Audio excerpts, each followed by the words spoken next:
Steven, I've got the weight of the world of supporting You Can't Disappoint a Podcast on my shoulders, and I thought maybe, just maybe, to lighten the load on my back, we could give our fellow listeners and enjoyers of You Can't Disappoint a Podcast some ways to help us out. What do you think?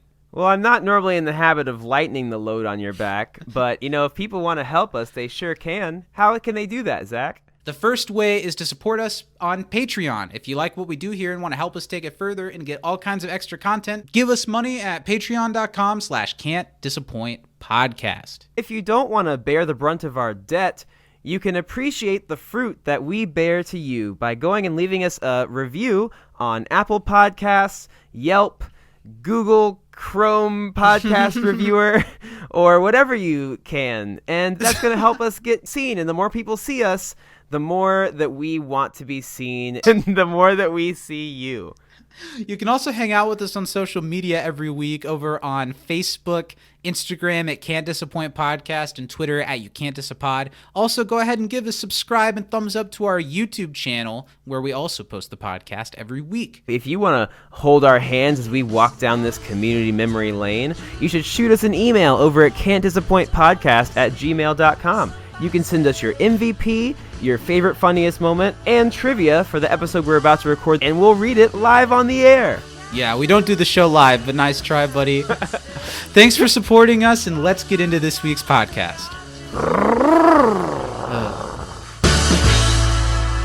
I thought about it, and I decided a man should not be judged by what he does with a fellow man's butt. Here's the kick. Plus, since that song came out, Hawthorne Wipe sales went up 7%. And it's good. Yep, I even had my own people mock up a design for a new product line. Hawthorne Pride Wipes. They may cost more, but they're gayer.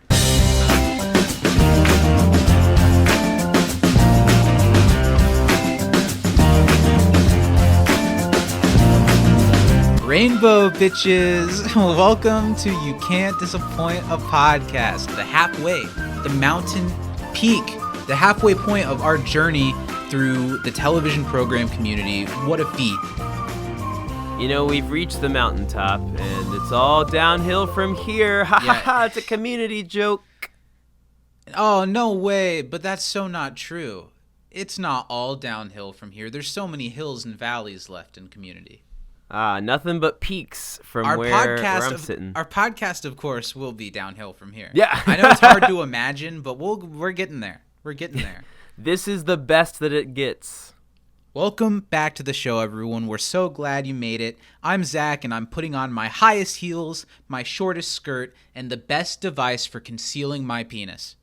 Nice. Hi, I'm Steven, and I think that you should be able to wipe whatever and whoever you want whenever you want, Zach. That's really nice to hear from you. Yeah. I've been really waiting to hear that. It's really nice to hear it vocalized. This show, of course, is brought to you by our $10 and up patrons over at patreon.com/can'tdisappointpodcast. Do you know those people, Steven? Pop quiz? We've got Melissa LaPena. Yeah. Danny M. Lugo. Yes. And Mary Baker Budisa. You got it. And if you'd like to be added to that list, $10 and up at patreon.com/can'tdisappointpodcast. You Can't Disappoint show is always really fun. Every week, you get this show early every week and all kinds of little extra goodies that we decide to put in your pocket when you're not paying attention. Lots of little gifts. When you're sleeping, Santa sneaks in your room and takes your socks off, and we will too. And you can start as low as $5 a month, so you don't gotta break the bank, and it really helps support the show. And I don't know, we would like to take this even further somehow, and we think throwing a lot of money at it will solve any problems we have. So far, it might work. And of course, we've got to shout out our proud community papa at Communities on Twitter. What is there to say, Steven? How can we verbalize our gratitude in a way we have not yet done? You know that feeling when you walk outside and it's really sunny and you're hot and you feel sweat just all over your body, and all of a sudden there's a shadow cast over you and a big hand on your shoulder? That was our community daddy for us, and still is. Yeah, he is using the big that overbearing hand to sop up all of our running sweat. Our from spongy a hot daddy summer day at play. He'd give our hair a little jostle and scoop us up into his big old dad arms and carry us home to watch Community and sing us a song. And a kiss or two. Yeah. And I know you're wondering, we were one of those families where kisses were on the mouth.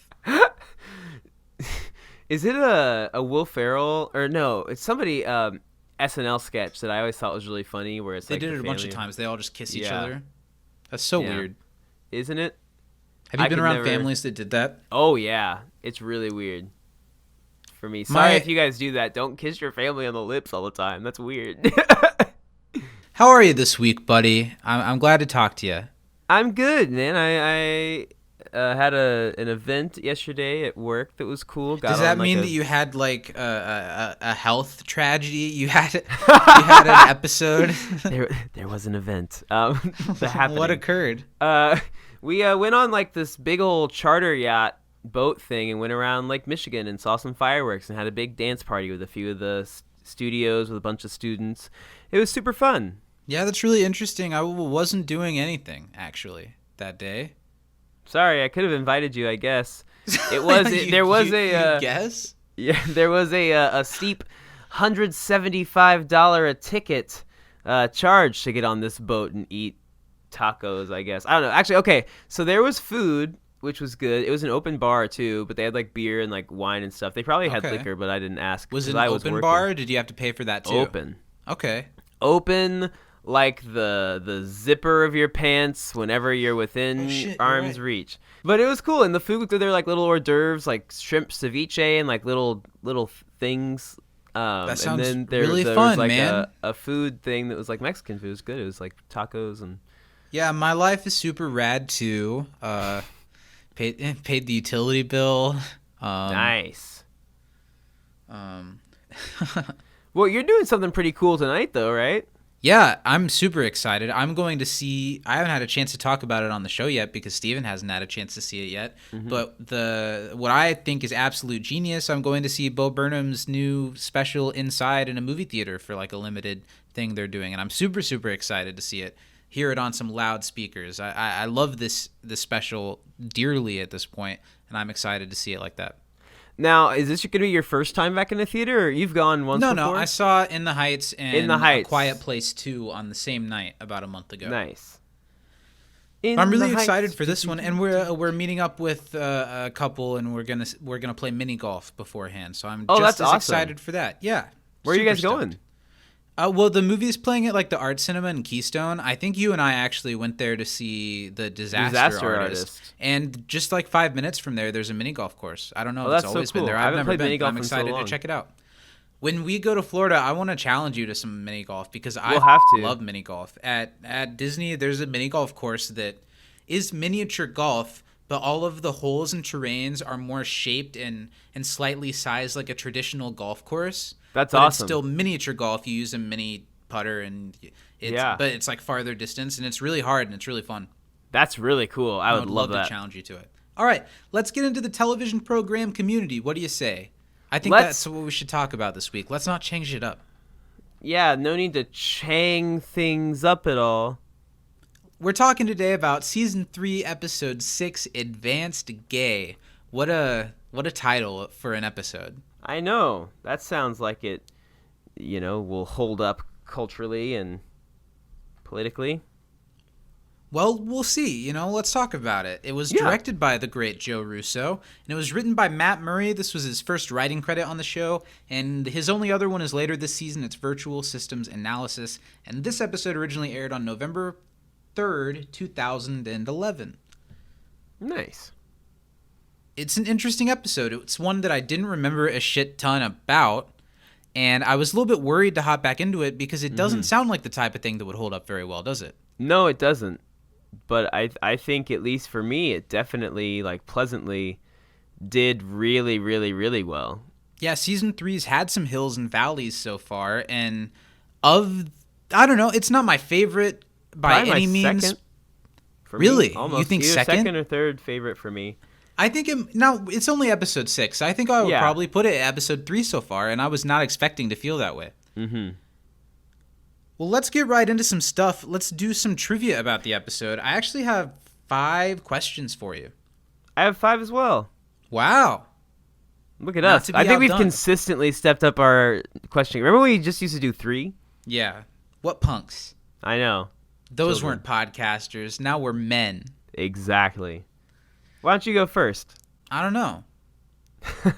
You're not so sure about that? I don't really like being told what to do, but I guess I'll go first. Go Why first. Why does Annie think life is harder for the drag queen from the music video? Huh. I don't remember that line. What was it? Having to sew pockets in all of her skirts. I do remember that. That's funny. Apparently not. Yeah. I've been watching a lot of Drag Race lately as we've talked, so I was excited that there was some drag in this one. Sure. What is Pierce's full name? That's one of my questions. Pearsonold Anastasia Hawthorne. It's true. So give me another one. How much have Hawthorne wipes sales gone up since the song came out? Boom, 7%. Nicely done. Another question for you. Who did Pierce's dad sell Hawthorne wipes to? Well, he, after he was, like, federally ordered to, then he started selling it to the Italians. Yes. But before that, not the Italians. That's for damn sure. What does Troy say about the anti-inspector? I don't remember how they said it. That he had a funny mustache? There's one more thing. I don't think I remember the other one. He was kind of rapey, they said. Oh, yeah. Yeah. Huh. How does Vice Dean Laybourne open the room temperature room? With his, breath. Yeah. I thought that was really silly. That was really funny, yeah. Do you have one breath more? Print match. I have 2 more. Okay. On what floor did someone poop in the sink? Oh, I'm not sure. Third? It's on the 2nd floor. The Okay. 3rd floor had a clogged toilet, then afterwards, someone pooped in the 2nd one. My last question for you. Who does Pierce say is the only mammal that bites off its father's head when it comes out of the womb? So you say the Canadian mallard? Absolutely. I think you Nice. got all of my questions. You I absolutely didn't get the did. first Good one. job. Oh, no. You got 4 out of 5, though, because one of them you took from me. Okay, I have one more for you. Okay. According to Cornelius, who did Britta's Scandinavian ancestors race mix with for generations? Oh, my God. The Welsh? Is it the Welsh? Laplanders. There was Which so I had much to racism Google. thrown in so many directions Oh that, my no, I God. did not catch all of it. It was aggressive. Well, we did okay with each other's questions. Yeah, we did. I think we did so. all right. Let's see if that continues. It rarely does. It's true. Okay, The weeks where let's- nobody writes in, we do pretty well. I know, and unfortunately we have 4 emails today. Let's do it. Okay, first one is from Nate. Hey guys, my name is Nate, big fan of the show. This is my first time writing in. My favorite funny part was when the priest called Britta the worst. That was really funny. I think it's so great because he has likely had enough of her bad psychology in the middle of a funeral he is currently officiating. Second funniest moment, Chang saying it's gay that Jeff is going home alone while arm in arm with a male dressed in drag. Totally. My MVP is Troy because he carried the better and less offensive storyline of the episode, and he put his relationships over something that he had little to no interest in. Nice. Thank you for writing Good in. Now, points. we've got 8 questions from Nate here. Way Let's to make do a it. splash. I love it, Nate. And answers to these questions, too, which is great, it looks like. He knows the way to our heart. I know. Now, if they're really easy, it'll be a great email. What does Pierce say is the only thing he is attracted to in the opening scene? Is that when he says, the only thing I'm attracted to is eating their asses alive? I think so, because I think it's after he gets his pants off. What does Pierce say when he enters the study room after the theme, and what does his shirt say?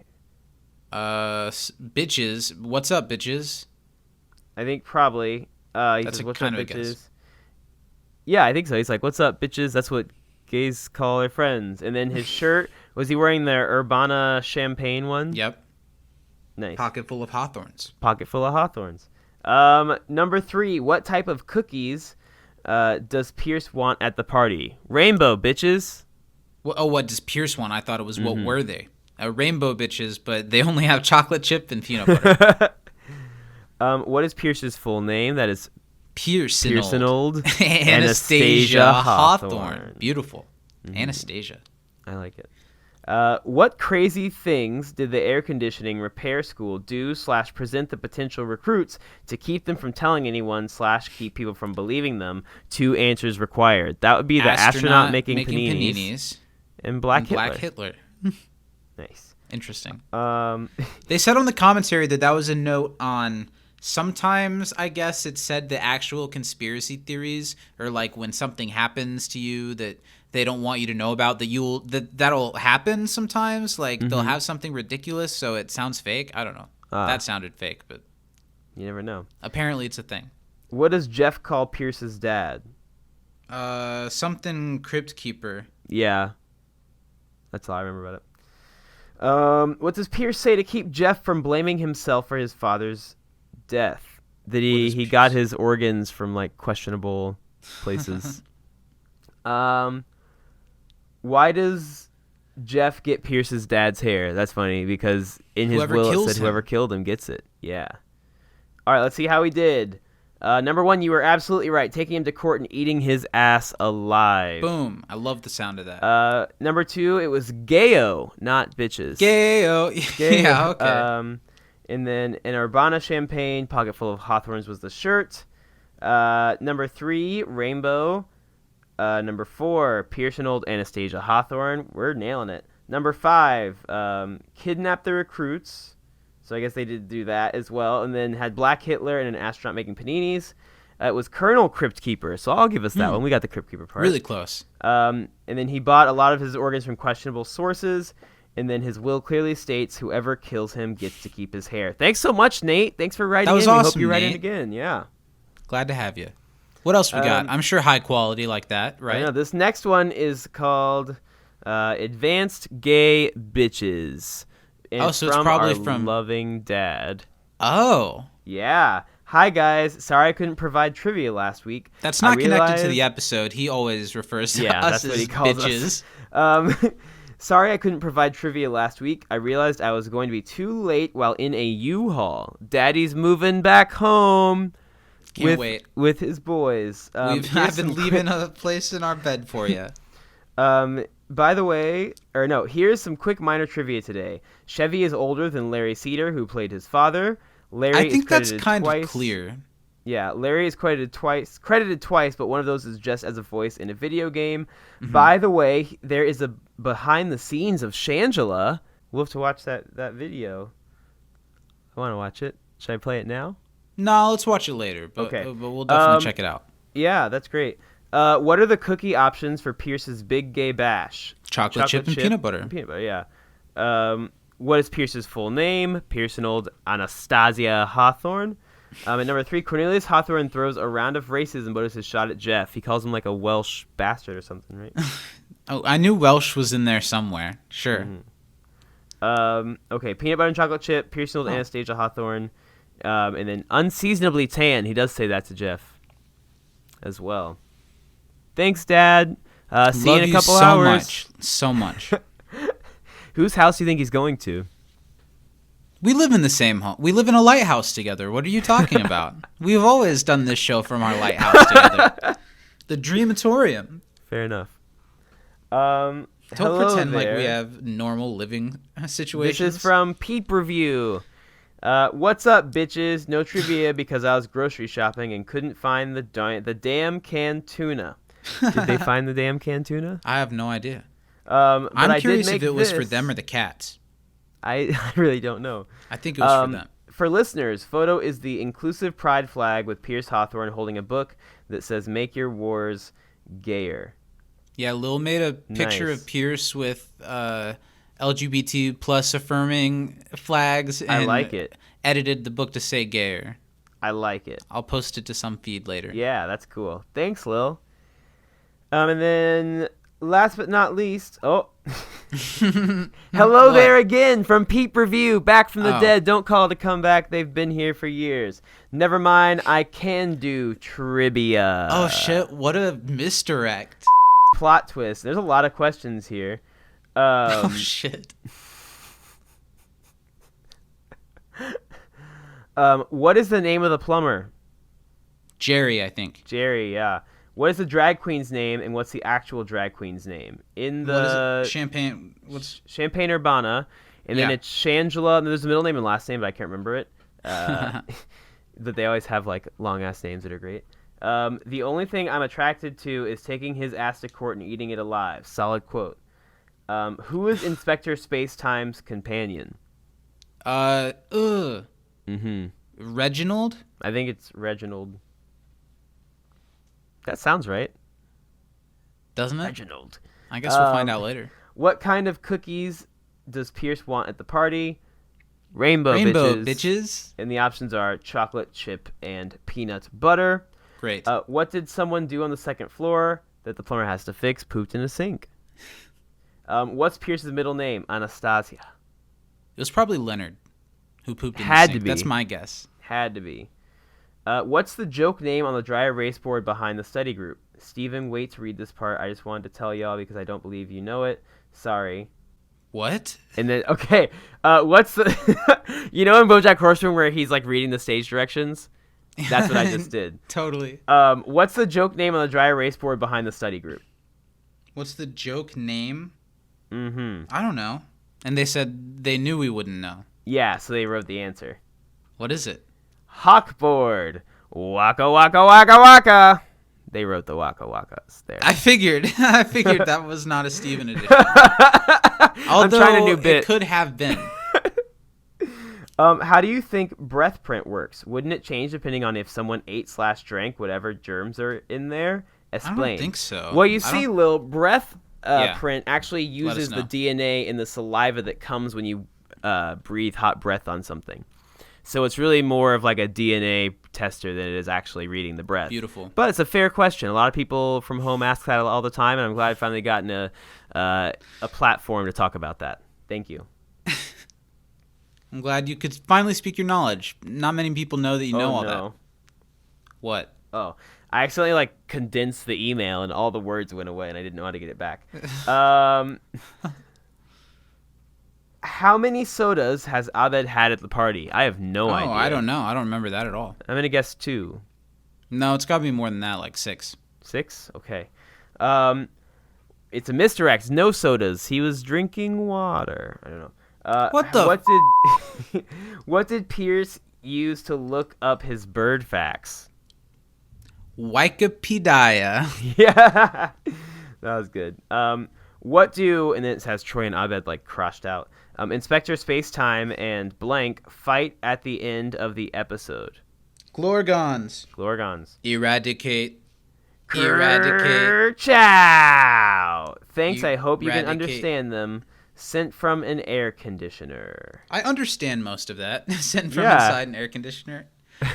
I've been meaning to help them out of that, but One day, maybe. Gotta record the show. Yeah. Steven, that was a great loaded round of trivia this week. Thanks to everyone writing in. Next week, I'm excited. Next week is Studies in Modern Movement, the Annie's Move episode. Oh, nice. That's a pretty good, strange episode. I look forward to that. So if you've got some trivia, want to share your MVP or what you think the funniest moment of the episode is with us for us to read out on the show, send it in where? You Bitches? can send that to can'tdisappointpodcast at job. gmail.com. You nailed it. You paused. You hesitated, but you nailed it. You can edit that out. I won't this time.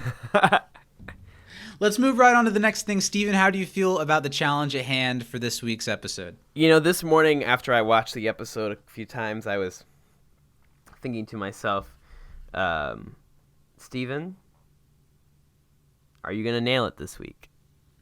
And a voice called out to me like Mufasa in The Lion King and said, Totally. No. I figured that might be where this was going. Well, I hope that touches Simba. your recap will be half as good as that. James L. Jones. It's time, everyone, to find out with hands and arms and eyes wide open. Did Steven watch the episode this week? Watch the episode It's arms wide this open. week. I didn't know what it was. Jeremy! This is how you remind me what happened in the show. Do you know that there's a song that exists that's Avril Lavigne and Chad Kroeger? Well, they're married to each other. Yeah, but why'd they sing at the same time? I like All right, Avril Steven, Lavigne. 20 seconds on the clock. Yeah, I You've was got to trying to tell us deflect. everything that happened in this week's episode. 3, 2, 1, go. The gays like Pierce wipes. Britta wants to be a therapist, but she's bad at it. The gays love Pierce, so they're going to throw a song together for it. Pierce is getting recruited by the plumbers and the air conditioners, but he's a mask for it. The air conditioner steals, kidnaps Troy, and has like an astronaut and a whole bunch of stuff. Then Pierce's dad's against it, so they have to do it. And then Jeff kills Pierce's dad because he's racist. And then Jeff has daddy issues too, but then at the funeral, Stop. he gets... That wasn't bad. You got a wasn't. lot of it. Yeah. I got tried a to get lot more of it. towards the end, but yeah. I wish there was more confidence behind it. Mm-hmm. But that was Steven, that was an A-. Thank you. Good work this week, everyone. Thank you. You know, this is a banger week of the show. We got so many trivia questions. Yeah. We got like almost all of them right. We're nailing it. Yeah, we're What firing was- on all cylinders. What were some of the... I thought this was a really funny episode. Yeah, I actually even got a little bit emotional at one point in this episode. Oh, wow. I did not have that reaction at all, but I would love to hear what your favorite funny moment was. My favorite funny moment, I was trying to pick because there are a lot of funny things in this episode. Yeah, I wrote down 3. For me, my number one has to be Abed's Troy impression. I like football, but also, I don't. I don't. I don't. That was hilarious. That was really funny, and you can in season 4 they expand upon that into a whole episode, and you can totally see why they would want to do that based off Yeah. of that interaction. So funny. I wrote down 3 little moments. There were a lot of little moments in this episode that I thought were really funny. The first one was Pierce hissing at gay men and what he does with his hands. I thought that was hilarious. Also, when the janitor to the air conditioning man who walked into the bathroom, when he was like, "Get the hell out of here!" outta And it was here. so out of nowhere. That was hilarious. My other one was when they take a silly photo, the way Pierce takes time to get into his pose and then what he lands on also made me laugh pretty hard. That was really funny. What did you think about it? You know, I was a little hesitant going into this one, and I don't know. What about you? Were you enjoyed. hesitant? I was a little worried because I knew that I watched this one semi-recently and I enjoyed it, but I also wasn't watching it under the lens that we kind of view the show. Yeah, in it's when we called do the show. Advanced Gay, and it's a Pierce episode. Yeah, so I was like, but I really, really enjoyed this episode. And I stand by, I said this earlier, this was probably my second favorite episode of the season so far. We're not super far in, but I like it more than any other episode than has been, even more than probably Ecology. Interesting. This certainly is kind of an anomaly of an episode. There's not that much as far as pushing past the sitcom format. It's a pretty traditional sitcom episode, other than, of course, Troy's storyline being weird as but it's like all contained within the school. You know, there's no lasers or anything like that, I guess, until the end tag. But I thought this was a really strong episode and that it's really funny. I don't know if it uses every character as well as some of the other episodes Sure. have. I feel like Shirley is kind of not a big part of this one other than a Neither few is lines here Annie, and there. really. Annie really isn't. But it was a lot of fun, and honestly, I think most of the commentary on gay culture... Now, some of the shots, like in the party, are a little flamboyant and a little bit stereotypical, but it was put together by Pierce, you know? Yeah. And I think, as a whole, the commentary was funny, and there wasn't a lot that was... punching up at or punching down at gay people. Sure. You know, there wasn't a lot that the joke was the expense at gay people. I feel like it. I don't know. I don't really know what to say. I don't think it says anything important about gay culture. No. I don't think it's particularly a woke episode. But the fact that it's not a disaster because it's a Pierce episode that puts him in the center of a queer issue, the fact that it wasn't a disaster makes it actually pretty good. Yeah, and I think the image of Pierce coming in with the I can only think with the Urbana champagne shirt. Yeah, you can is just hilarious. think Shangela. Yeah, I know. I'm like, But well, it's let's really talk funny. about Shangela for a second before we dive into the episode. Yeah. Because I know you've mentioned it on the show before that over the last year or so, you've kind of become a RuPaul's Drag Race person. Yeah, really, even just over the last few months, I've watched a lot of it. Now, I'm watching, like, entire seasons, so I haven't actually seen Shangela's season, but I've seen Shangela's drag, and it's gorgeous. She's really good. I'm currently... So you don't really know that much about her. No. Danny would. I'll ask, and I'll That's edit cool. it in. So what about this episode and references or things from it? Is there much that you recognize from watching a show like that? Did they do a good job?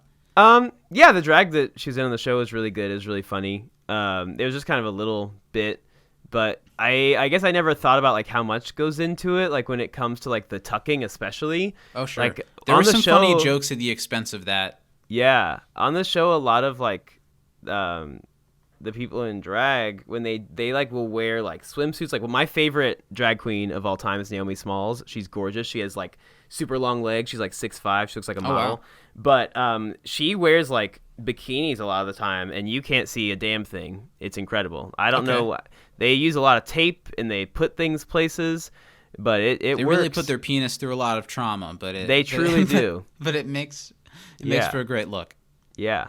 I thought Shangela was pretty funny in this episode. She's not in it a ton, but having a presence Chang like too. that gives a lot of authenticity to the episode, I think. Yeah, I it think does. And gives having it a an little bit more actual, weight. like, drag queen from, I don't like, know how the established she drag would have been at the time. I don't know how early she was on. But they This mentioned would on the be after she was commentary- on Drag Race. I Yeah, think. they mentioned that Gillian is a huge Drag Race fan. And was like, Gillian, Yvette, Joel, and have been on it. Ken have all been on it. I think Ken. I think has. maybe Jim Rash has even been on it. I would believe it. But when Gillian was on there, she was very clearly a huge fan. Joel McHale was hilarious because he really pissed off one of the other judges because every time they walked out, he was like, "Woo, yeah!" And she they're was getting supposed really to like pissed. take it seriously. Yeah, it was hilarious. That's really funny. Yeah, Gillian was a huge fan and knew Shangela very well, and I guess just like the whole time she was on set, would just say a bunch of Shangela quotes from the That's the time fantastic. that she was on the show and be like, "You remember this? You said this." I thought it was Shangela's like funny. a really, really well liked queen.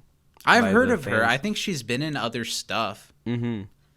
Let's dive into the episode. I do do mean that, though. I think this episode is certainly a little more authentic for having Shangela in it. I think it could I have come think off so. a lot worse if there wasn't some queer community like star Yeah. that was kind of saying, I give my seal of approval to this. Right? The episode starts off right away with the B plot, though, and I noticed there's some real gratuitous product placement here because there's a box of Pop-Tarts. Pop-Tarts with the label facing backwards, so it's facing the camera, and there's also some French's mustard. Yeah. But we start right off with the B plot, and Troy notices the janitor really disgruntled because he's trying to fix his sink, and because Troy is just this Goodwill Hunting of plumbery, tells him exactly what to do. And I love whenever they use Troy not knowing the words for things, but he knows how to do it. Probably the same. I Yeah. don't really remember in Goodwill Hunting, but probably I'm sure how he knows math, that it just Yeah. like it fits together, and Troy just knows how it works. And I think they write that really well. And I think Donald performs it really well, even though it's so silly. It's hilarious. Like, oh yeah, put the toothy wrenchy guy on the jiggly bit and twist it. You know, like it's hilarious because it's very Troy to not know what any of this stuff was called. I think the main janitor, I believe his character's name is Jerry. I think he is so funny. He's dead hilarious. serious about everything he does. And the joke, which I like, is never really at the expense of people No. who work as janitors, because janitors work so hard. They work harder than anybody else in like any type of building Yeah. more often. Think about all the gross stuff they have to do and how nice buildings usually look. Like they're great. I love janitors. The joke is just that this is Greendale, and Greendale's probably teaching people who are going to go on to become air conditioner repairmen and janitors, but here it's like, I don't know, that's the feather in Greendale's cap, you know? Yeah, That's it's like we're the best of the best. Yeah, it's like how certain schools are with sports or with like medical Sure. or with law. At Greendale, it's like this is where you go to be brought into the deep history of air conditioner repair and And janitorial here's staffing. something that I'll say that I really do like Okay. And this does not necessarily have to do with Community directly, but I think in the United States, the idea of vocational schools has become a lot more accepted, and I love Absolutely. that because like it used to be, Go to even I college. think when we were in high school, the idea was, even though it was starting to shift, it was very much go to a 4-year university, get a degree, then go from there. But I think that Trade jobs are so important. yeah, You've they're got in to have such people demand. that do them. And often they pay pretty decently. Just Yeah, some they of them do. might be kind of miserable. I think of people who become like electricians. That's a great trade job that requires a Yeah. lot of skill, or I don't know. Yeah. Thumbs up to the trade workers. I'm sure we've got a huge trade worker audience yeah. that's listening to our show. So we see you and we support you. Joe Trade Plumber, workers. write us in. Who was it? Was that John McCain that had the Joe Plumber thing he was running? I on? don't remember. Or was that Sarah? That was Sarah Palin. I don't remember. The janitor, we've seen it before. It was in season 2, I think, and I love that Yeah. this is the thread that they've built on. That becomes something so much more in this episode. The janitor really it's clear that Troy has this natural talent for these types of things, and the janitor really wants to get Troy to actually go through with it, but Troy is just here for a good time. He's not really that worried about it.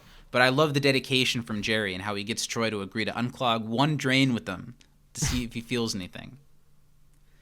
I think this is a pretty great Donald Glover episode. I do too. It's top notch. I think he really nails it, especially with how like deadpan like not necessarily deadpan, but like for him, It's serious. deadpan. It's Yeah. serious. He's not. Yeah, everything about it, and we'll get more into it later as John Goodman becomes involved. It's just played not at all for laughs, which makes it so funny. So funny. Exactly. But the A plot isn't about that. Maybe not. It should have been. Whether or not it was a great idea to make the A plot the A plot. That's not what it is. And it kicks off with them all eating lunch in the cafeteria and 2 slightly flamboyant gay guys walking up to Pierce and like fangirling over him. Yeah. And I think this is really funny, the way that this conflict arises. They put a lot of thought into it. Because it's easy to come up with like, oh, what if we put Pierce in front of a bunch of gay people and drag Yeah. queens and let him be Pierce? But the fact that a drag queen made a song about Pierce's family's brand of wipes, and they never exactly give away what they're used for, but it's referenced that some type of sexual act occurs or some type of cleanup of sexual act or something occurs using your pocket full of hawthorns. And I don't know, I just think the way that the plot is weaved is really funny and really thoughtful. And I guess a thing that it would help to know is a lot of like drag queens do have songs like this that it's like just one sentence over and over again. The songs are not great, but they're really catchy, and people like season's really iconic. Like there's one who won one season who like made this purse for a challenge and walked through and was like, walk in the room purse first, and now it's a song that they make money off of that they did. So it's funny like that like literally you could just be like, I use these wipes and I wipe myself up, or like I got my pocket full of hawthorns, and it catches on. I really want to. They don't get a lot to do, these 2 guys that are kind of the prominent gay guys in this episode. Other than that, that's just kind of background actors. I thought the line where he was like, what does he say to the other guy? He's like, calm down. Yeah. I forget how he gets says it, but what he says yeah. is really funny. Then he winks at Jeff because everybody loves Jeff. They don't know why they're so obsessed with Pierce right away, of course, so Abed goes down the trail and finds it and plays this music video. It's not Shangela in the show, but it's played by Shangela. What's the name? Urbana Champagne. I also thought, before we get to that, so of course, because it's a Pierce episode, there are a lot of jokes at the expense of Pierce being homophobic. But I don't know, I found myself laughing more often than not. Maybe I don't know think if that they made a speaks more good on me choice than not the to use episode. the F word, because that's something that on TV they did a lot of the time, and I'm glad they didn't. I think they absolutely, at this point, there was enough foresight to know that that's the wrong move. But even the bits here, like Pierce putting his fingers together and Britta saying, I'm proud of you for talking to gay men without doing this. And he's like, gay? I thought they were brothers or wealthy. Yeah, which is a funny joke. I think, and it's because he has a lot of lines in the episode, like Chevy totally brings it this week, and that helps too, that he isn't phoning in his performance in this episode, that he's committing to it. Yeah. It makes Pierce funnier, and also the very slight emotional story they're trying to tell with him play a lot better because Chevy gives a this week. And this might be one of the last real prominent times where we get a thoughtful and successful Pierce storyline like this. I'd believe it. Let's talk about the music video. We don't get enough of it. You know? I know. I wish there were more. It's I want to perfect. see the whole song. The lyrics are really funny. The hook is really catchy. Man, my best device for concealing my penis and the words playing over her mouth. It's Friday night. I'm putting on my highest heels, my shortest skirt, my best device for concealing my penis, and I got everything I need. Ha!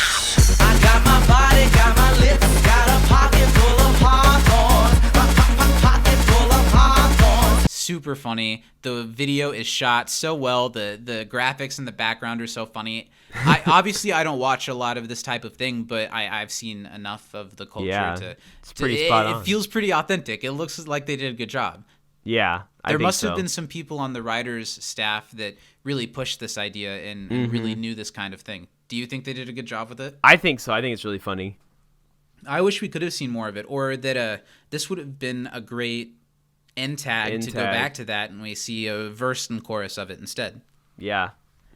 And of course, when Pierce finds out that his family's moist towelettes are suddenly a gay icon because of this music video, he's deeply offended by it, and because he thinks it's totally, I don't know, because he's homophobic and he thinks it's underselling what his family's product is for. He wants to sue the pants off of that lady. And then we get a bunch of wordplay jokes of Pierce saying things that sound homoerotic without realizing it. And this could be too much, but all of these made me laugh a lot, too. I thought this was funny, even down to the "stop putting gay things in my mouth," and everyone laughs at him. That it's line's hilarious. really funny, and the way that he says it through his gritted teeth, I'm gonna take him to court and eat his ass alive. Chevy nails all of these lines in a way that if he wasn't tuned in to what he was doing, it could be gross. And that hiss when he stands up and walks away from the table and a couple more gay men approach him with the towels and wanting him to sign them, he just hisses at them and throws his hands He looks like lightning at Voldemort. him. It's fantastic. It's really funny, and I don't know if that's something that was written or something that Chevy came up with, but he committed to this little weird he thing, did. and it's so funny. At the table, everyone's jamming out to it because it's a f***ing bop, and then we get the title sequence. It's a good start for this episode because it kicks off both storylines, and it's pretty funny, and it gets you ready for whatever is going to be thrown at you after the song.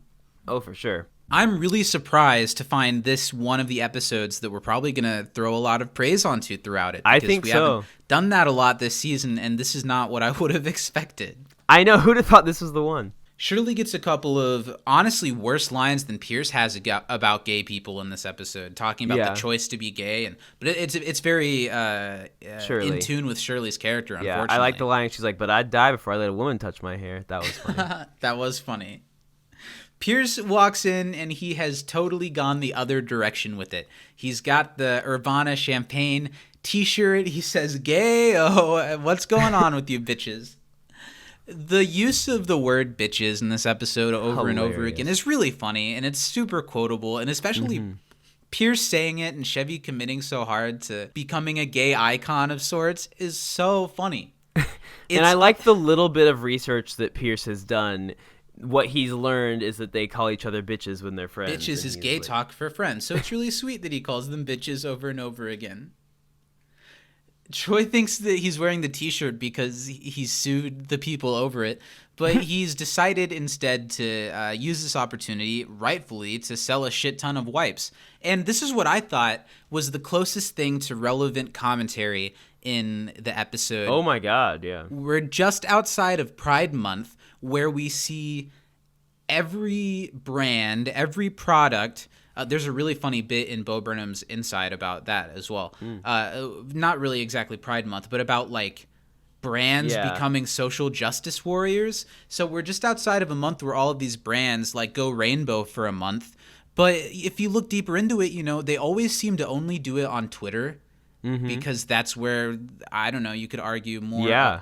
Places like Facebook, or they'll do it on Instagram, but places like Facebook, it's more geared towards older white adults probably. I don't know. There's a lot of text and subtext in brands deciding to do stuff like that. and how productive and how counterintuitive it could be. Yeah. And this episode doesn't really say anything about it, but it makes me think of it a little bit. Well, and I always see the list of like the companies who like post stuff for Pride Month, but also give money to like conversion therapy things and anti-gay like organizations. Yeah. Why is there an anti-gay organization? That seems like a waste of time. It's so sad. And I don't know. This doesn't have to be an episode of conversation about this kind of thing, but like I'm not straight, and we live in the middle of Indiana, and it can be a hard and threatening place to be like different from the norm. And not even with that, just in general, like being someone who leans more liberal or throughout COVID, it's an all-encompassing thing. It can be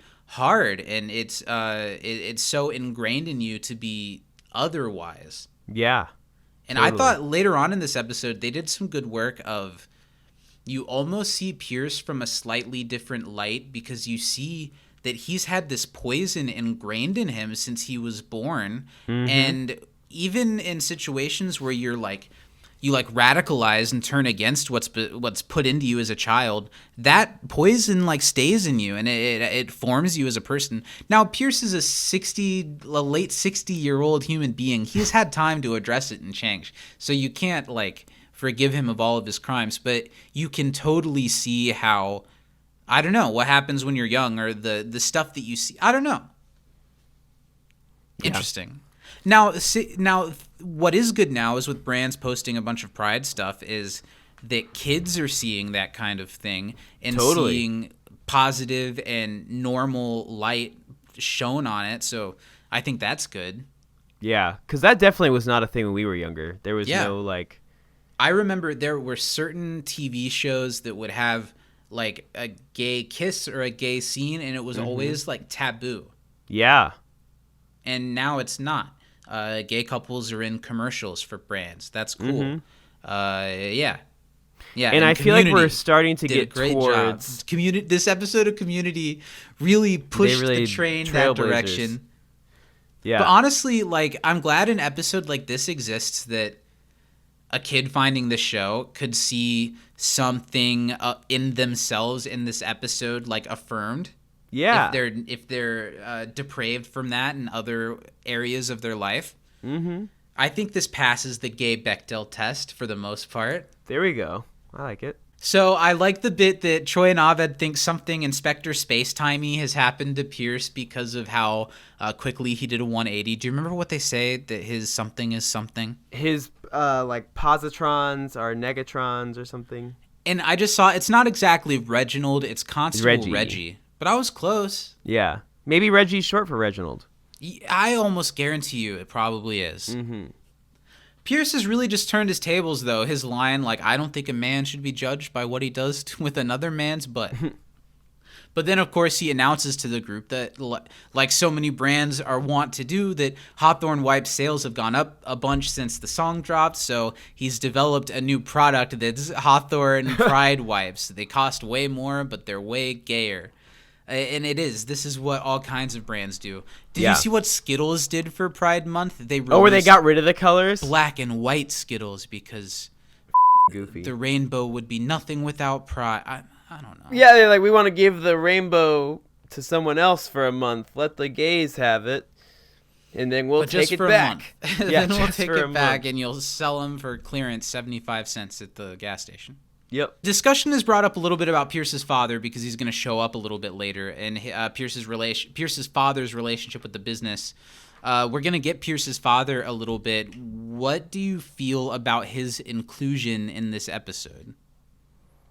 I like it. I think that it was a interesting choice because, you know, he's so old, but I think that it works.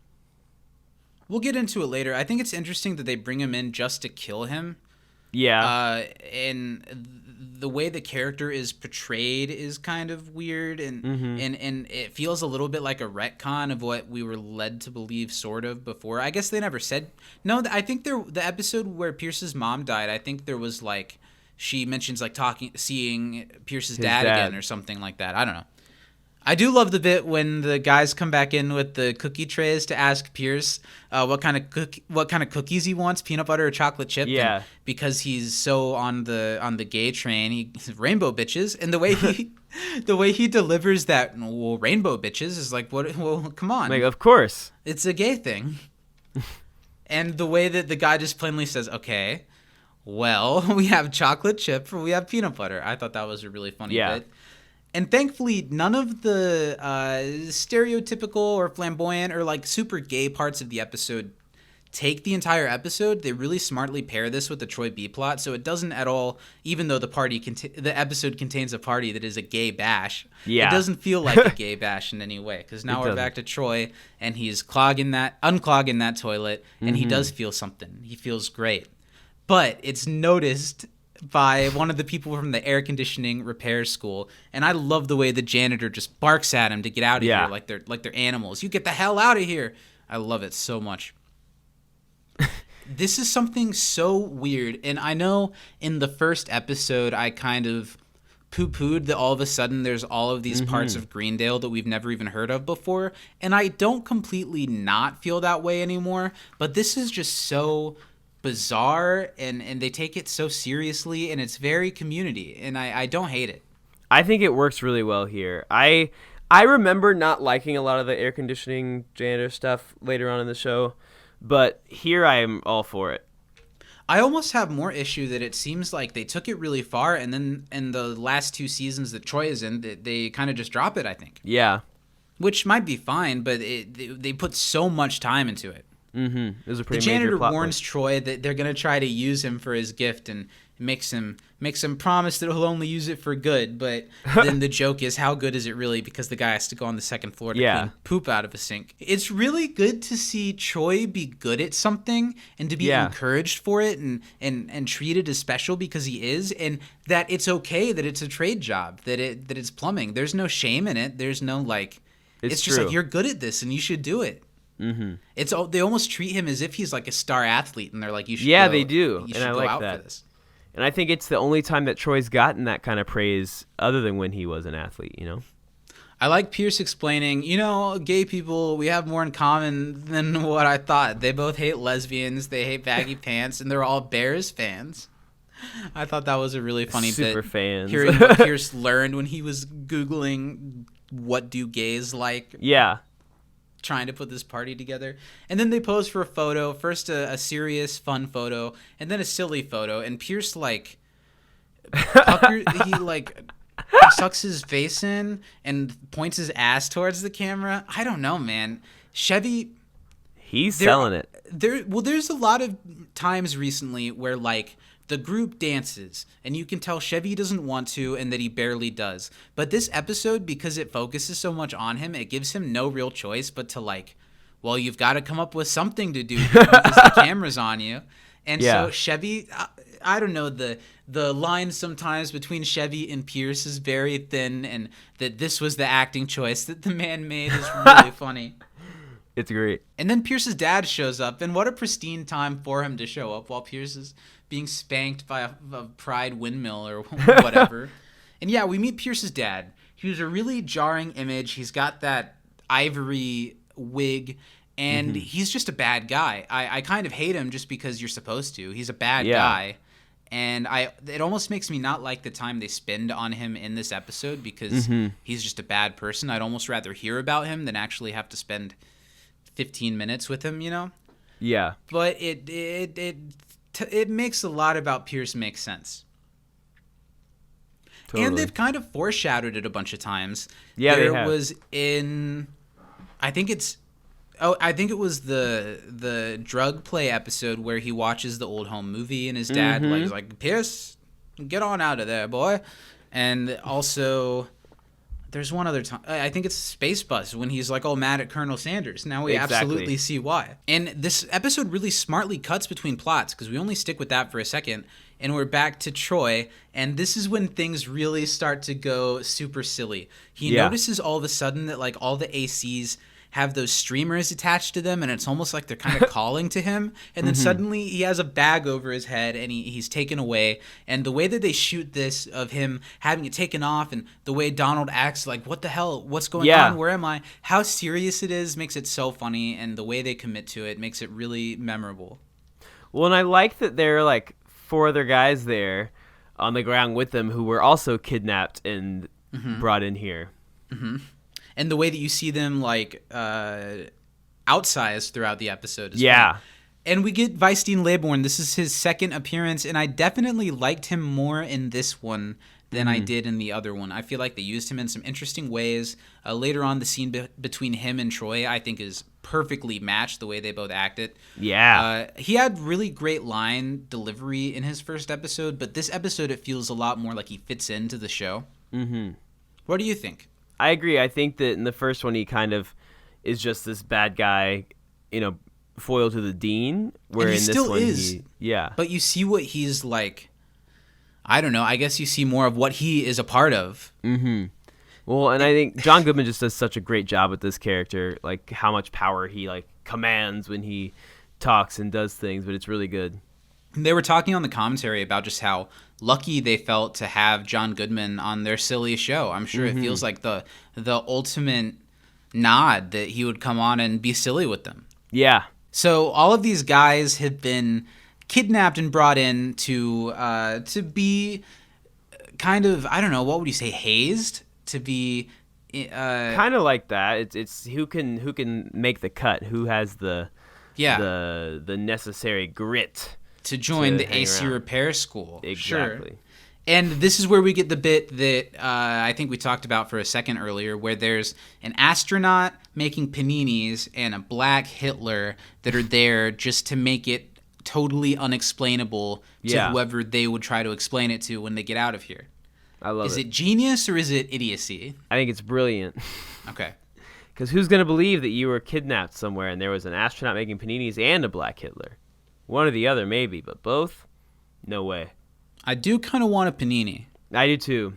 And then the plots are kind of intermingled for a second, because back in the study group, minus Pierce, Jerry comes in looking for Troy, and they haven't seen him. They don't know where he is. They said he's fine, but they couldn't say where he is, Abed says. And Shirley, let's dissect Shirley for a second, because she has that moment where she's like, probably kidnapped, usually one of the parents, almost murder-suicide, and says it with a big smile. Is this disdain at Troy? Is this look into Shirley being like a big like true crime type person? I think it's got to be a true Why crime does she thing. smile? I don't know. It's such a weird thing. The people completely they don't really give two shits about Troy because, oh yeah, he's doing some air conditioning thing. Yeah. They don't know that he's kind of has been kidnapped, and they totally brush off the janitor and keep talking about Pierce's gay bash. At this point, Jeff is offended by it and won't dare support it because he thinks it's offensive that Pierce is just capitalizing on the attention he's gotten, and it kind of is. It's a little despicable. Mm-hmm. But how genuine Pierce seems to be in trying is nice. Yeah. Pierce comes in and introduces his dad to the study group, and everyone is so amazed that Annie says I think there's several moments in this episode that people in the study group are a little ballsy of stuff that they say directly to Pierce's dad, who's this I don't know, he's a demanding figure, and Annie says to his face, "Oh, I always assumed your father was dead." Just mathematically. But no, Pierce's father is very much alive, and he's here, and he spews off all kinds of hate speech in this scene, just over and over. What do you think of this? Does any of it make you laugh? Does it just make you uncomfortable? Do you think it's necessary? I think that it's funny and it fits the character. I don't necessarily think what he says is super funny, but the actor harsh. sells it, yeah. And I think it's supposed to be really in his harsh. eye. I think it's about as harsh as you can get without really, it being, really offending someone. Yeah. It's also funny because it's a lot of like old school racism. Exactly. It's like this guy grew up in the late 1800s or something. Yeah. And he is questioned and explains his hair. It's a toupee, and he believes all kinds of racist things about toupees. So he had a hair made of elephant Ivory. And on the commentary, the community people said that this one prop cost them $5,000 and that it's Holy made of shit. rubber. That's wild. That is wild. Oh, Hollywood. I feel like that might not be worth it for the bit, but okay.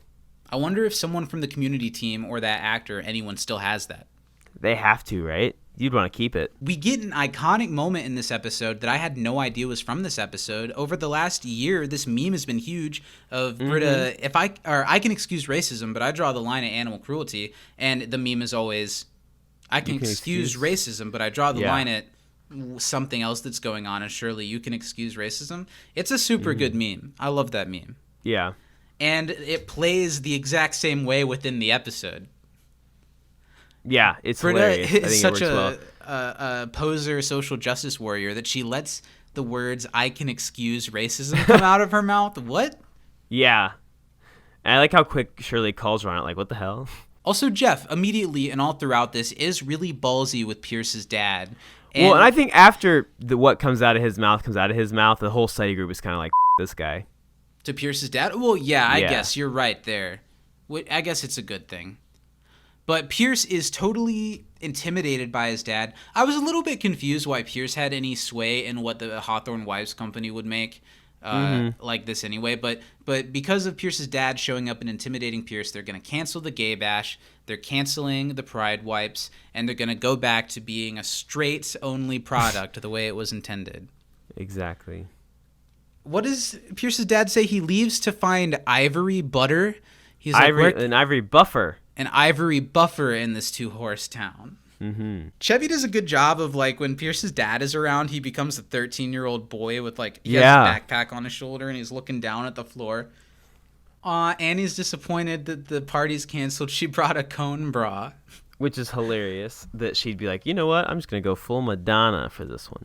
And sure, that guy's an asshole and everyone's like, this guy instantly. But do you think Jeff is a little wrong to be like, you're canceling this because your dad told you? It's always weird when the show chooses for Jeff to step into a situation and when he's like, I'm just blowing this one off.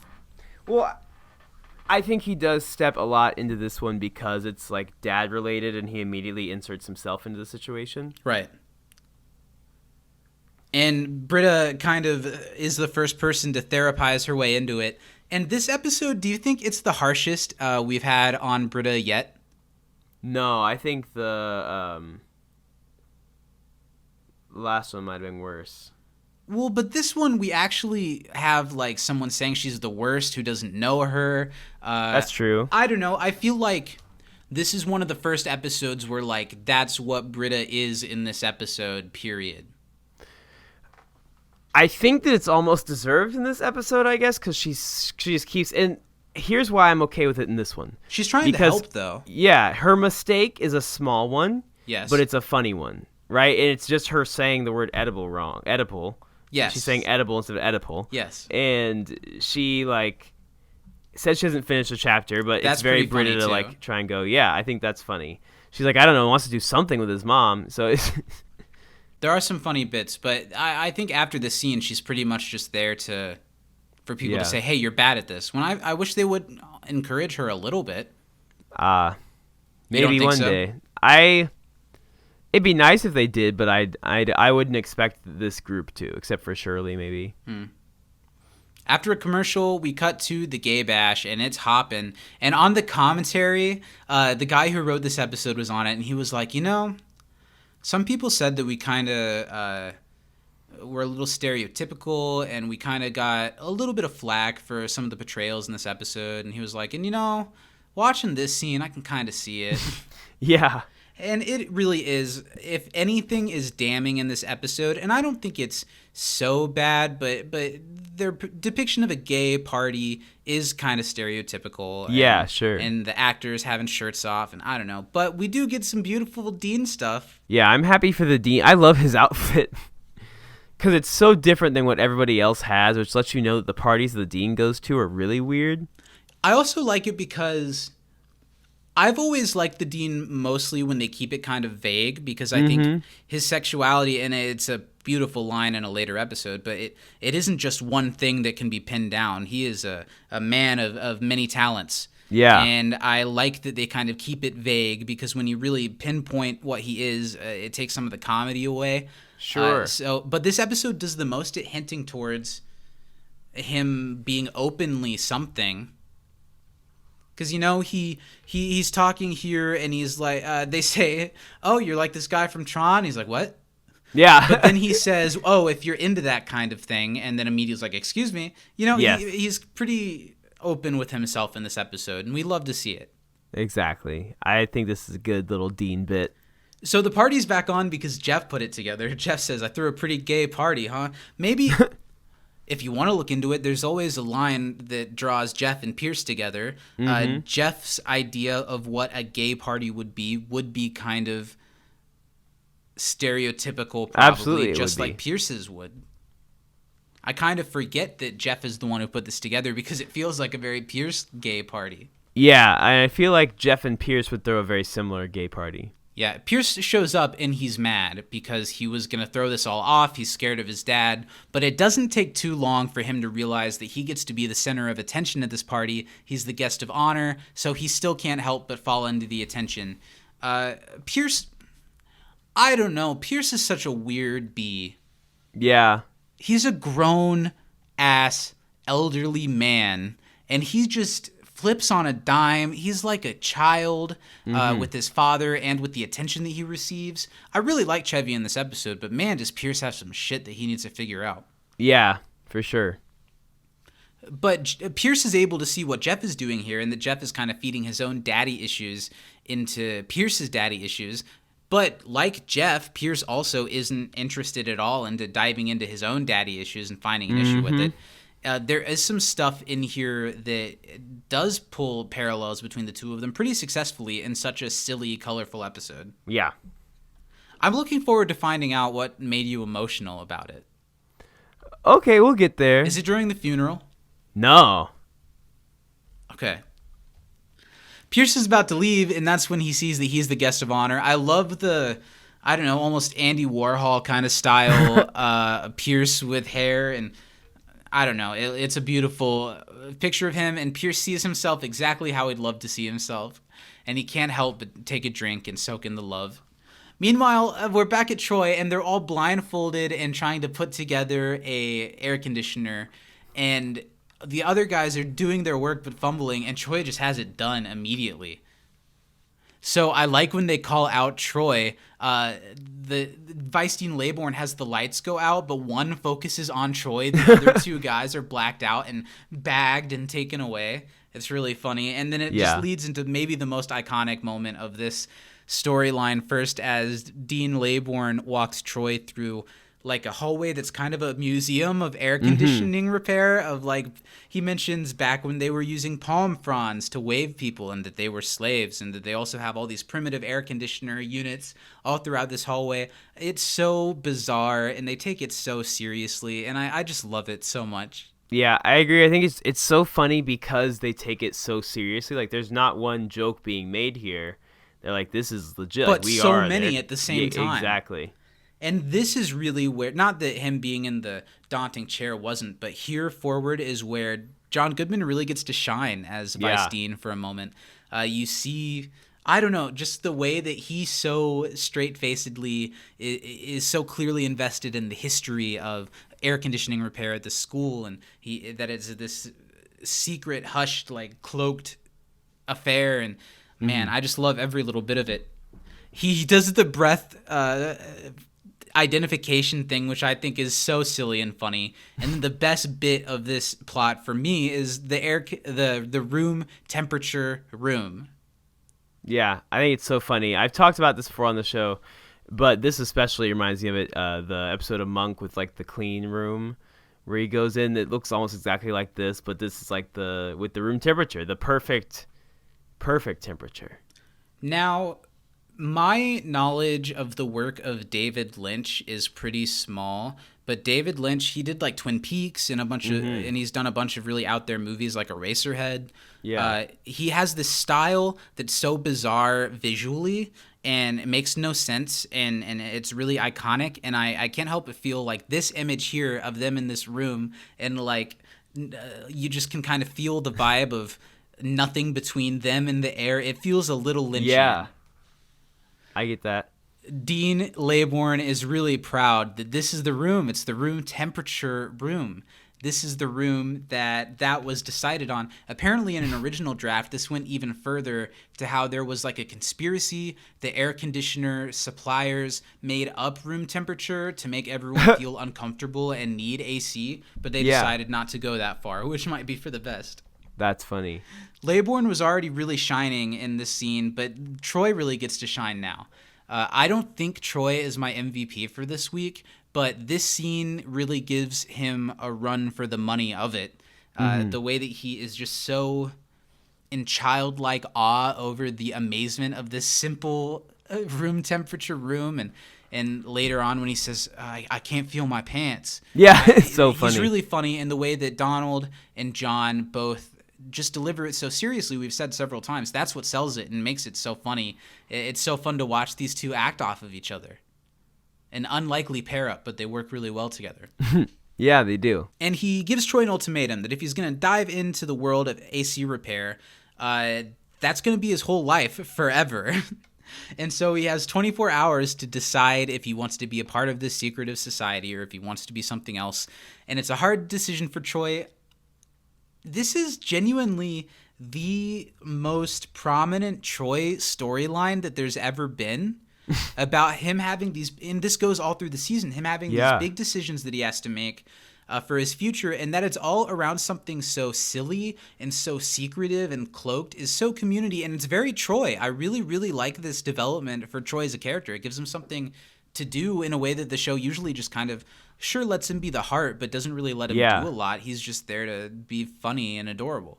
Yeah, I love that he gets like a more serious storyline, even though it's silly. Even though it's not. It is, which is what makes it work for Troy, because he can't be serious, really. Exactly. I like anything that lets Troy be a little more mature and think on his own. That's something he doesn't get to do very often, is be the one making the decisions. And even here, he asks Abed for help, but Abed's like, do what makes you happy. And I think Troy is actually doing what makes him happy, which is good.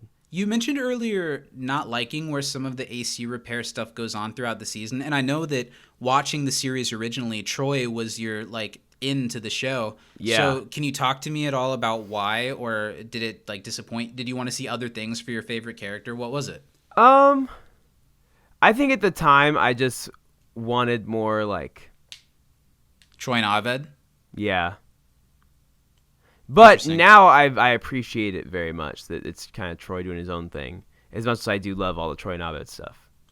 It almost feels as if they're starting to realize that Donald is on the cusp of having a moment, so they really start to use him. Yeah. And I'm glad that they do, because he's so good at this, and it's good that they use him like this while they've got him, because maybe subconsciously they know they won't have him forever. Well, that's the thing. I feel like with someone like Donald that no matter what, you're not gonna. His ceiling is so much higher than what anyone could have imagined in the first place. But even here, that's not to say anything against Community. No, it's just he is like he is star. One of the most famous people in the world now. Yeah, it's like different but similar to Ariana Grande being on a Nickelodeon on Victorious. show. Yeah, you could tell that her voice is much stronger than anybody here. Sure. Well, now Community is certainly, I believe, higher art than a Nickelodeon sitcom. Yeah. And Donald's work on Community probably overshadows Ariana's work on Victorious. But it's a similar situation where you've got someone who's really good at this, and they're about to be the world's, not yours. So, how long do we have them? How long can we continue to use them? And so it's really nice to see Troy be as much the star of this episode as Pierce is. It is an A and B plot, but it kind of feels like a double A plot. It does. All right, so we're back at the party, and like I said earlier, how Chevy clearly doesn't like to dance when they make everybody dance. Hear him doing that weird thing with his arms. Again, it's another part where Chevy's the star of the episode, so he has no choice but to do something. I know. And the choices that he makes are so bizarre and funny. Yeah, I feel like he's given us his best here with the dancing. That's about as much as Chevy's got in him that's not falling through a table, so I'll take it. Britta, honestly, I feel like they keep telling her that she's the worst, but she even though she gets like some of the facts wrong, that she's not exactly the book smartiest person of them all, that she gets the basis of what's going on here and is able to like comment on it in ways other people aren't willing to. Yeah, she really Am I does. missing something? I feel like she isn't the worst. Maybe she has a lot of work to do, but she should be nurtured, not turned down. You would hope. I think the issue is that Britta's wrong so much of the time that when Okay. she is right like this, nobody's In taking it recent seriously. episodes, she has been pretty wrong. You're right. You're right. I really, really love the bit that Jeff says to Britta, look, Pierce is doing great, and he is becoming so open, and it has nothing to do with his dad. And then Pierce starts everyone chanting, look at me now, Dad. Look at me now, Dad. And look at us now, Dad. Look at us now, Dad. At Communities on Twitter. This is the only Troy and Abed scene in this, and I feel like the creators of the show knew a little bit, like, we can give Troy other stuff to do, but Troy and Abed are such an anchor of the show that we've got to still highlight it. And we get this little scene where, I don't know, I always really appreciate when Troy and Abed have a less silly conversation with each I do other. too. Even though they're still silly, they're such good friends to each other that really help each other through decisions, and it's lovely to see a male friendship displayed this way. Yeah, I like it a lot. Let's see how many sodas Abed has had. It's 0, remember? It's That water. that was me joking. Oh, I thought that was actually what it was. No, he just has one in front For whatever of him. reason, the dean comes up to Troy and Abed to say, this is a hot party, and I love his line, our AC unit was not built for this gay a party. And Troy goes to fix it, and later on, well, this is where the Tron thing happens. Abed just says, Tron? And the dean, what's Tron? But Troy goes off to fix the AC. We'll get into that in a little bit. I like that they marry the two plots together with this Yeah, in a way that didn't seem possible. it's true. Also, I like the shot of Annie and Shirley dancing with the guys. That was really funny.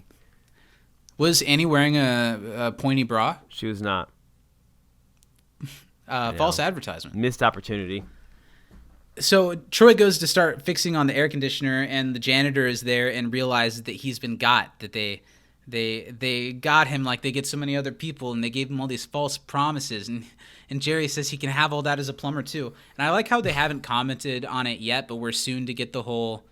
Or did that just happen, or is that still coming with him and Abed? Did they just impersonate each other, or is that about? No, to that's happen? coming later. Yeah, in a little bit, we're going to get to touch on how these things are so similar to each other. Yeah. And you can probably do both. You can go one direction or the other. You're going to be fine, Troy. And Yeah. I love the dramatic stakes that are built because it's Greendale. And Abed's able to say in a little bit, like, they're the same thing. Just pick what you want to do. But Troy's gotten a big head here. He thinks he's special. He's not a loser like Jerry. He's going to eat paninis with Black Hitler, and there's nothing you can do about it. I love Pierce's line. He dances over to Britta, and he's like, I got to say, I don't know why the word gay means dumb. I like these guys. God. As if Pierce has had all of this ingrained in Yeah, him. he really thinks that's just what it means. And I think so many people do, which doesn't discount that people think the things that they think, but it's sad to think about it that way.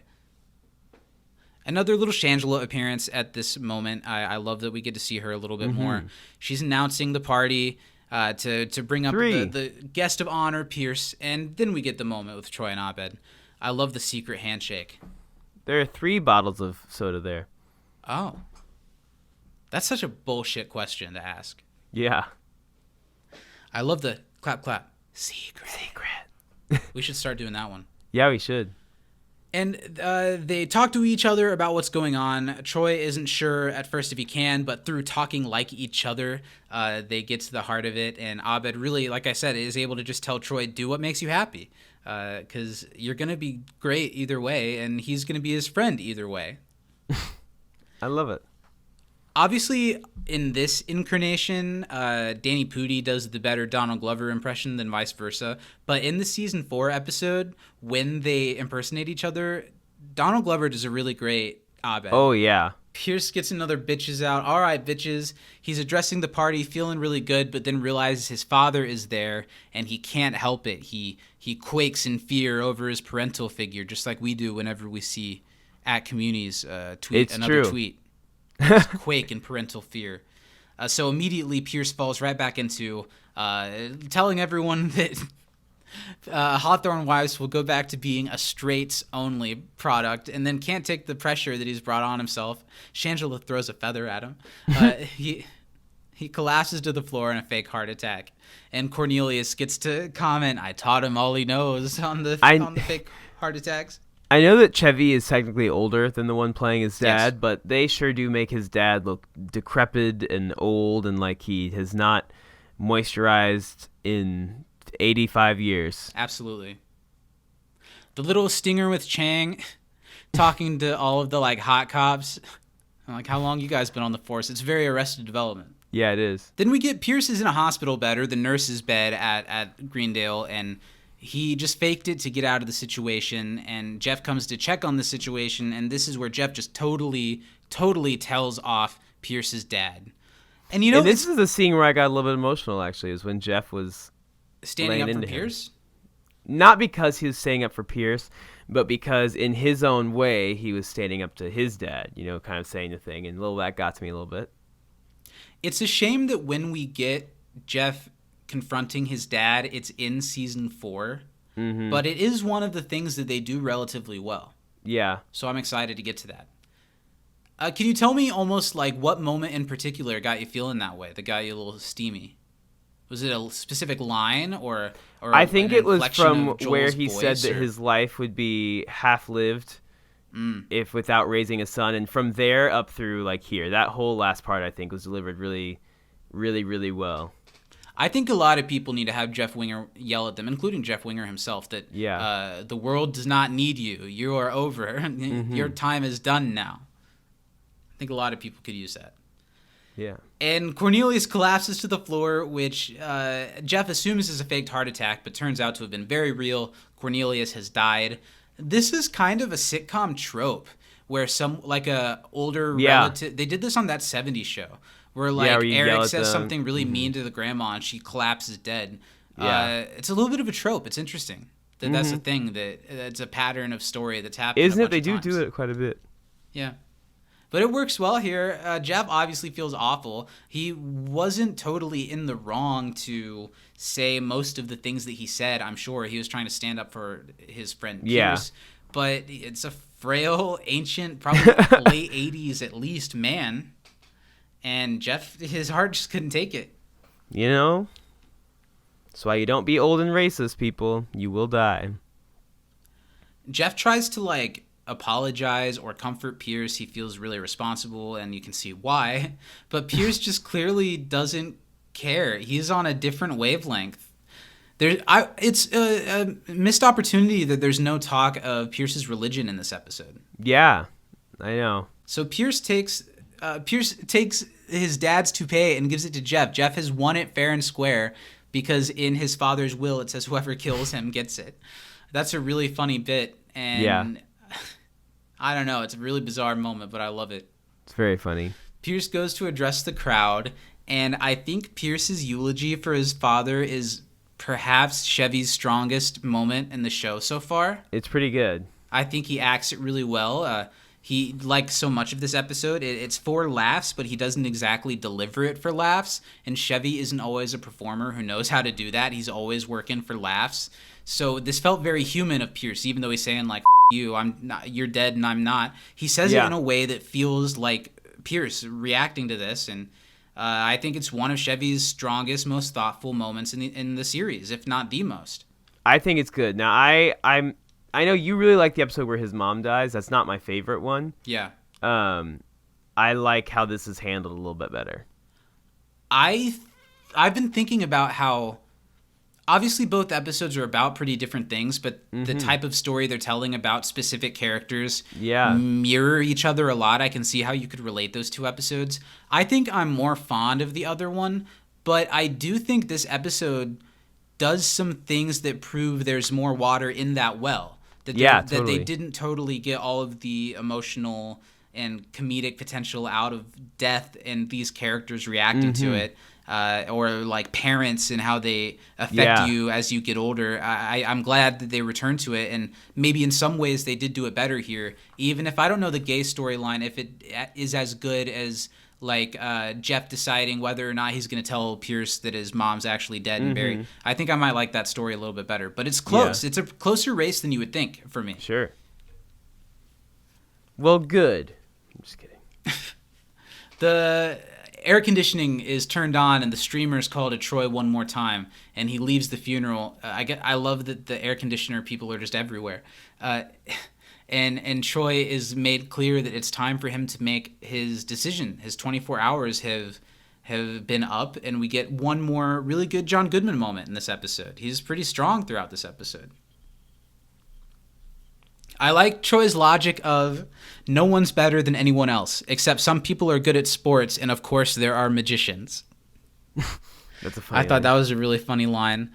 And he turns down the offer. He isn't really ready to make a decision for his life yet, and he doesn't want to deal with poop like a plumber. He wants to hang out with his friend and watch TV, and I think when you're the age Troy is supposed to be, and we're led to make a lot of decisions, whether they're high stakes or low stakes, about our lives, I think it's good. I think we should be allowed more time to step back from that and enjoy being alive, and then make those decisions once we've learned how to like interact with the world a little better. Yeah. Not that watching TV with your friend is exactly going to do that, but if that's what you need to do right now, go do it. Mm-hmm. So he's made his decision, and the dean is steaming, and he gives a nice villainous little, "Oh, this has just begun. It's not over." The other air conditioner guy lets the dean know that Troy fixed their air conditioner at the party in a way that no one ever was able to before. Not even Laybourne can do it, but Troy could without even having all the proper training, and he just wants to be silly with his friend. The shot of Troy and Abed in front of the stained glass as they're talking about it, I thought was really, really nice and really sweet. Yeah, that was great. And the dean is such a villain. This isn't over, Troy Barnes. It's like a Darth Vader moment. Yeah. Jeff does kind of lay out on Britta a little bit and say, okay, fine, maybe you won't be the worst therapist, which is nice because moments ago, literally the priest said without knowing Britta, Britta, you're the worst. I could have done without that moment, even though it's funny. That's one of those moments. Yeah. I know you don't. Does it make you laugh? I laughed at it. I thought it was funny. I just love Britta so much. I do too. And I'm fine with the hating on Britta jokes, but she needs to like be a character alongside that too. Mm-hmm. But they deduce her to that too much as the show goes on. Yeah. But this moment's nice. Britta says Oedipal the right way now and questions Jeff on his daddy issues, and Jeff just isn't willing to address it or think anything about it. But after Britta walks away, it's clear that he is, and he has no choice but to. And I love that. A worse show would have a scene now where Jeff like calls his dad or like, talks about it or cries, but it's almost just like a too short, like little tiny cut of him like looking up and kind of think. You can tell that now it's on his mind, but they don't address it, and I think it's so beautiful and way better because they'll pay it off later. They don't need to do it right now. This episode's kind of doing its own thing. And then the episode ends with Chang leaving the party with the drag queen and saying, "Winger going home from this funeral alone, pretty gay." I like that Chang's just always in his uniform now. This isn't the only time Chang has left a social gathering with men in drag. Sure has not. He's done it with Troy or with Pierce. Mm-hmm. And that's the end of the episode. An episode that, man, it works way better than it has any right to. I think even talking through it, looking for reasons to not like it that much, none really came. It's not exactly the most substantial one, but there is some decent substance in it. Yeah, there is. I think I like it less than Competitive Ecology, but a step, like 2 steps above anything below it, right? It's a strong episode, and I'm starting to have more faith in the 3rd season. I think we're starting to get into the good stuff. Yeah, I think so too. The end tag is really cute. It feels like it's supposed to be from the Halloween episode where they were dressed like that and they're playing, but it's a cute thing. I love how first they have all the graphics behind them and they're in the world of their imagination, but then we get to see them really in the library or whatever acting it out, and then they get embarrassed by it when they realize the pretty girl that notices them. And the funniest part has got to be Troy like trying to be suave after they've been caught playing this silly game. Yeah. How you living. And I like the way Abed like isn't really fazed by the girl, acts like he would keep going, and then looks at Troy and sees what he's doing and decides to go along with it, and he shoots out the pew. Really, really funny. I thought this was honestly one of my favorite end tags of the third season so far too. Yeah, this one was really funny. Thought it was pretty funny. What's up, girl? How you How you living? living? Pew. And that's the end of the episode, Steven. Sometimes we talk like letter grades or on a number scale what we would give an episode. I feel like this episode is a sleeper B+. Yeah, I'd give it a solid high 7, low 8. Damn near A-. Mm-hmm. But what I want to say, I want to give a call out to our listeners because of the type of stuff that this episode tackles. Even though we try our best to be allies, it's perfectly plausible that we've missed some stuff in this episode that doesn't work. And I would love to have that conversation with anyone if there's some stuff that you think we've missed in this that you don't like about this episode. Because I think some people do kind of have distaste for this episode. So write us in. Let us know. Yeah, please do. Podcast@gmail.com. We'll totally have that conversation on air. But based off of this viewing and this podcast, I really enjoyed watching this episode, and I think it had a lot of good things to offer. Yeah, I think so too. I enjoyed it. Let's do MVPs. Mine, I feel like it's not often I get a chance to give an MVP to Pierce Hawthorne, so I'm going to give it to Pierce. Chevy commits and is funnier than often, and he's a little more poignant in moments than often. And it's good to see him commit, even though I know behind the scenes he's becoming a real chore, and that's unfortunate, and I don't really want to reward that. But in this episode, I think Pierce really shines. No, I started out the episode thinking between Troy as my front runner. I thought Jeff did a really good job towards the end, but I think Chevy's acting was just really great in this one, and so it's really you don't hard get to not say that give it to often, him. so you might as well when you can. So I also went with Pierce. Yeah, great. What a surprise, pleasant episode. I really enjoyed this one, and I've enjoyed talking about it. Season 3 is my favorite to talk about so far. Yeah, definitely. We've had, I feel like, the most discussion about things going on that we could, go toe-to-toe some. But it's nice to have a couple where we are in agreement about how great it was. Well, we've gotten to know the show well enough that we both expect, I think, certain things out of the show and the characters, and they're not always going to line up, so that's fun. Yeah. But let's wrap this up. Next week, we're doing studies in modern movement, and we would love for you to write in your episode MVP, your favorite funny moment, and to stump us with some trivia. Thanks to everyone who wrote in this week. Next week, studies in modern movement. That's going to be really fun. Hashtag Annie's move. Podcast. No, it's oh, you said move. I thought you said boobs. Send that into can'tdisappointpodcast@gmail.com. And also one more shout out to our Patreon over at patreon.com/can'tdisappointpodcast. It's almost the beginning of a new month, and that's a great time to sign up for Patreon because they charge you at the first of the month regardless of when you signed up the previous month. So if you want to come hang out with us, we do all kinds of stuff there. Live content, extra podcasts. You get this podcast early every week. It's a lot of fun. So patreon.com/can'tdisappointpodcast. Steven, where can the people hang out with us without paying a premium? Twitter.com is absolutely free, and you can go tweet at us over at You Can't Disapod. We're also on Instagram at Can't Disappoint Podcast, and we're on YouTube and Facebook under the moniker You Can't Disappoint a Podcast. Great work, buddy. Thank you. Really appreciative that people listen. Recently, our Remedial Chaos Theory, it was one of our most listened to episodes that we've done like really fast. Really? And people That's are listening, awesome. and that means a lot to us. And we're, like we said at the beginning, we're at the peak of the mountain, and now obviously it's a long time until we start to get bittersweet about the ending of Community. But we're headed that direction, and I'm excited for the second half of this journey with you, buddy. I am too. I'm really excited to get into I'm just excited to talk about all this stuff. Yeah. 4, 5, and 6 have more to unpack than I think any season, just because of the outside versus the inside of the show. You know, what's going on screen versus what's going on off screen. There's gonna be a lot. It's where we start to get characters how leaving it affects and the coming show. in. It'll be really great to go into that. But for now, I'm having fun with season 3. It's starting to be on an upward trend, and I really remember fondly studies in modern movement. So I'm excited to revisit that one. Yeah, me too.